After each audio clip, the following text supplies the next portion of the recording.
We live in a system where every paisa is accounted for, or at least the government is creating a system that tracks every expenditure. There are cash limits in place, the GST will cut down unaccounted money, and shell companies are on the radar. While all these measures are most welcome and should be implemented, one wonders if the same standards apply to political parties. A report by the Association for Democratic Reform has analyzed audit reports filed by political parties in 2015-16. Its latest report focuses on the top two national parties, the BJP and the Congress. And the numbers are startling. While both parties were over 6 months late in filing their accounts with the Election Commission, both had a large majority of their incomes coming from unaccounted sources. The BJP had an income of 570.86 crore rupees in 2015-2016, out of which over 80%, that is 460 crores, was unaccounted. Most of this came from voluntary donations. The Congress, on the other hand, had 261 crore in income. 71% of this, that is 186 crore rupees, was from unknown sources. Most of their collections was from sale of coupons. So the question is, do standards of transparency exist only for the common man? Is Operation Clean Money just for us? And can we expect more transparency now, with cash donations for political parties being capped at 2,000 rupees and electoral bonds being introduced? To speak on this, I'm joined this evening by Jagdeep Chhokar. He's founder, member of the ADR, the Association for Democratic Reforms, that has put this report together. Narendra, Taneja, national spokesperson of the BJP, is also joining in on the conversation this evening, and so is Congress spokesperson Salman. Good evening to all of you. Mr. Jagdeep Chhokar, first, what do you make of the numbers that have come out from the 2015-16 audits of these parties, and what are the main highlights or the key takeaway of this report that you've put together? The key takeaway of the report is the same as has been the case about all such reports for the last several years, that 75 to 80% of the declared income of political parties is from unknown sources. It is not known where do they get this money from. As a matter of fact, I was amused by something what you said, that bulk of these unknown source donations are through voluntary contributions. I was just in the lighter vein wondering whether the donations which have been declared are non-voluntary. But anyway, that aside, the fact is that whereas given particularly after demonetization, when every transaction was supposed to be through digital means, it was not clear at all why should political parties be allowed to accept 2,000 rupees through cash and not through digital means. If transparency is required of every citizen of the country, the same rule should apply to political parties. Political parties seem to think that no law in the land applies to them, because when the Central Information Commission in June 2013 declared 6 national political parties to be public authorities under the Right to Information Act, and it did so because these 6 national political parties satisfied the 4 criteria laid down in the definition of a public authority in the RTI Act. All the 6 national political parties refused to comply with the order of the CIC, and when the CIC sent them notices and even show cause notices that show cause why action should not be taken against you, there was no response from any of the 6 parties. Now we are in the Supreme Court because CIC said it cannot get its own order implemented. Right. And in the Supreme Court, obviously none of the parties want to be transparent. The Union of India has given an affidavit saying RTI Act should not apply to political parties. An act which was passed unanimously by the Parliament, which has been in operation for 11 years or 12 years, is not supposed to be applicable to political parties. The question is, are political parties above the law of the land just because they have the authority to make laws through their representatives in Parliament and state assemblies? And we'll take that should question. they not obey the law of the land. Absolutely. And we'll take that question to the two representatives of the two political parties that have been the subject of your report here, the BJP and the Congress.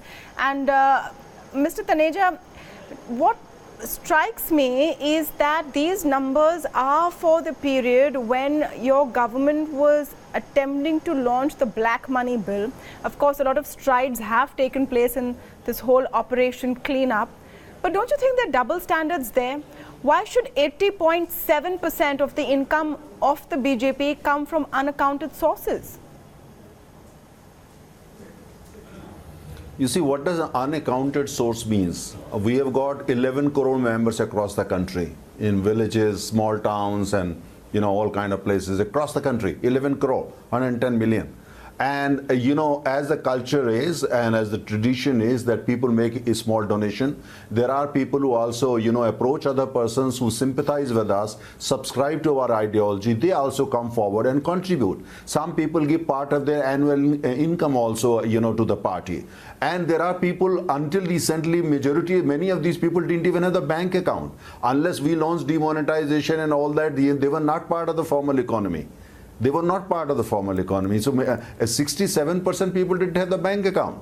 So now, if allow me to quote Mr. Arun Jaitley, Finance Minister of India, and he says next step will be to cleanse political funding. He made this statement only last week. Yes.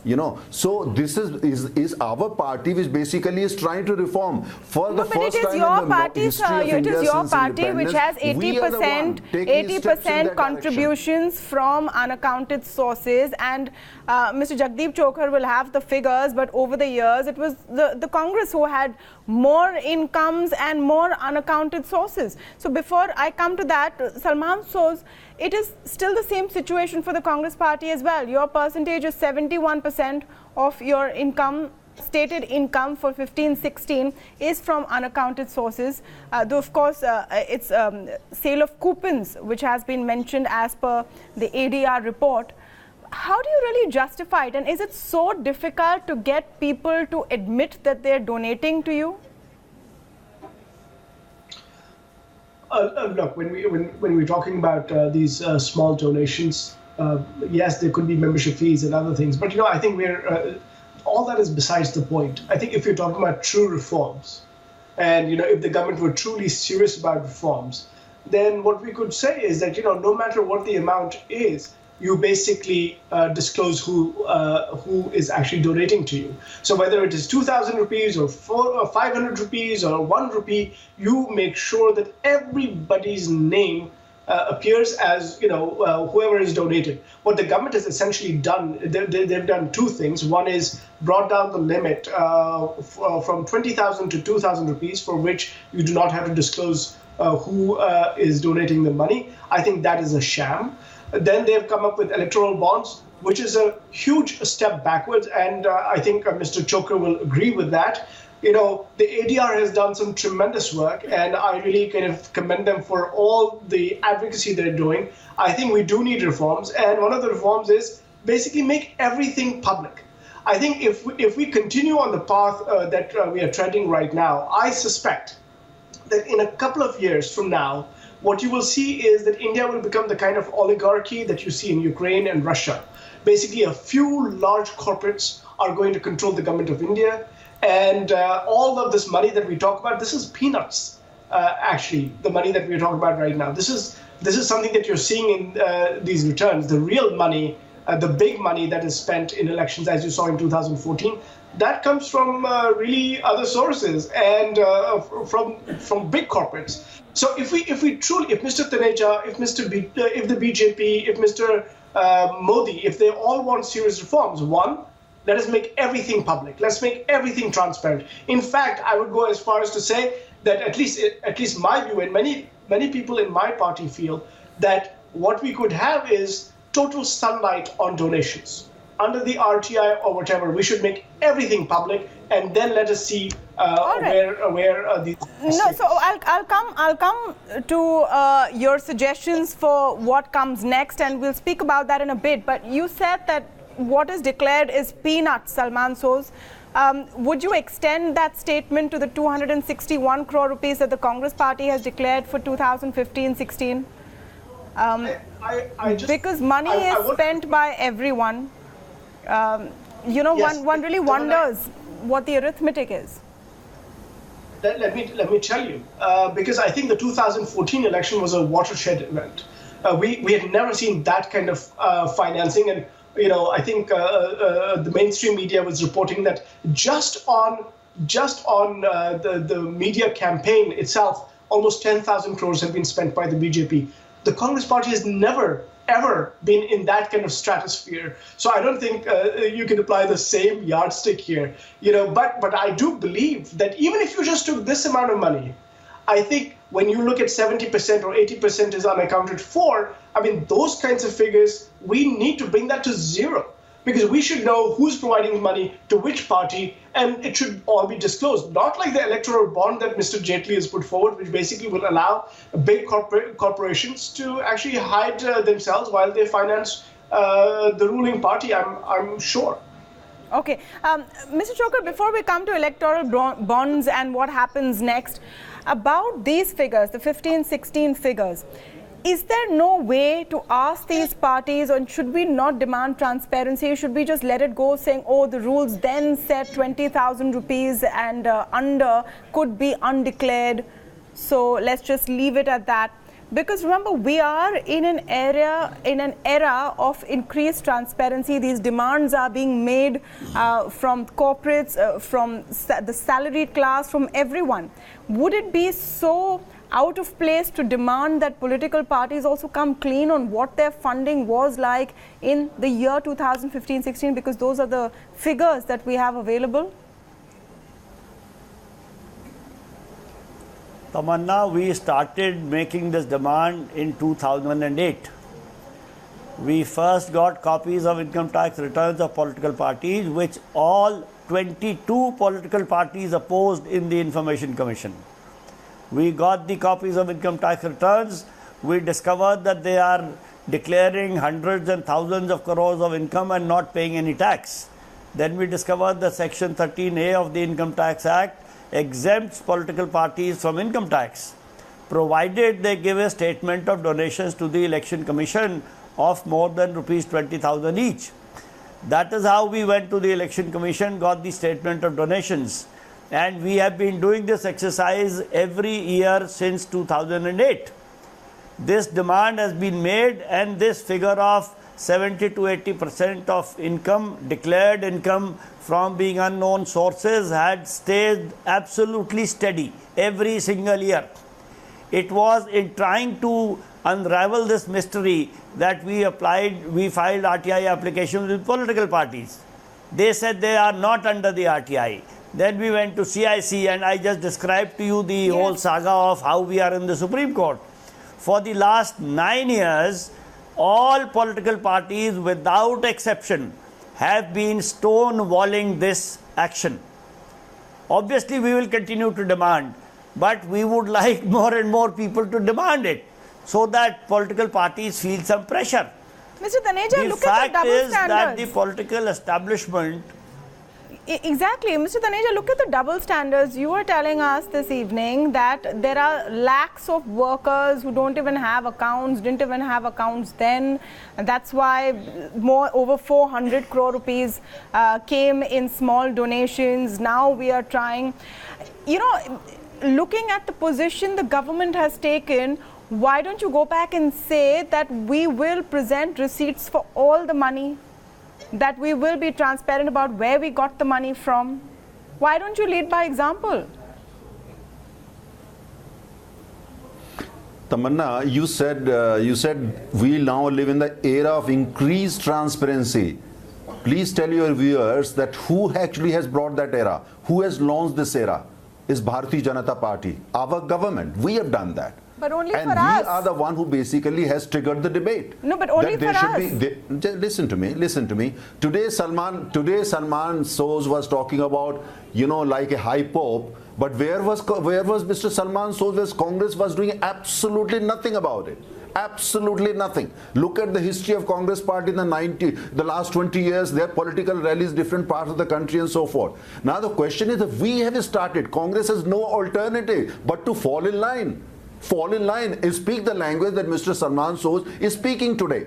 He has no option but to speak, because we are talking of the language of the people of this country. We are speaking the language that people want. In terms of issuing receipts, we are now working on that, because now digital platforms are available. Now we have brought this technology into the system, and you will see in the coming year this will change. We are the father of this change that you are talking about. So you should give credit to us. Sir, if you are the father of this change that we are talking about, why don't you lead by example? Jagdeep Chhokar is highly amused. You are talking the figures before we started all this. Okay. Tamanna, this was before that. We are saying we only have started it. So in the coming months and years, you will see we will be using the same technology in order to do exactly what you want us to do, so that we have transparency. I refer to the statement made by the finance minister that we are here to cleanse political funding. This is a statement from the finance minister of India, who belongs to Bharatiya Janata Party. We are the one bringing about this revolution in this country, this change in the country. Jagdeep Chhokar wants to respond. And Mr. Salman Soz's party has no option but to follow us. No, so is that what's going to happen? Then let's look forward now, because these are figures, Mr. Chhokar, for 15-16, when the limit was 20,000 rupees. You could take legally and by law cash donations and not disclose their sources earlier. Now it's 2,000 rupees. Electoral bonds will come. Is that going to clean up the system as the BJP claims? Mr. Taneja has quoted the statement of the Honorable Finance Minister repeatedly. Let me also quote a statement of the Finance Minister that he made in a media interaction on the day of the budget. In the afternoon, he said electoral bonds will be in the nature of bearer bonds. The identity of the donor will be anonymous. I don't understand, when the identity of the donor will be anonymous, how can we talk of transparency? As a matter of fact, in the electoral bond scenario, name of either the donor or the receiver will not be known. And then we think that we have brought in an era of transparency. One simple way is for the Government Union of India to revise its affidavit in the Supreme Court and say that all financial affairs of political parties shall be under the RTI. It requires a very simple action on the part of the government. If it is serious to bring transparency to political funding, we don't have to go around trying to catch our nose through doing this and doing that. In fact, Mr. Taneja, why don't you answer that question? Mr. Jagdeep Chhokar is saying it very clearly that your electoral bonds give a veil of secrecy to those who want to donate. And a secondary question, then why even have a 2,000 rupee cash donation option? Take everything digitally, issue a receipt for everything, let everything be transparent. Open up your accounts for the people to see.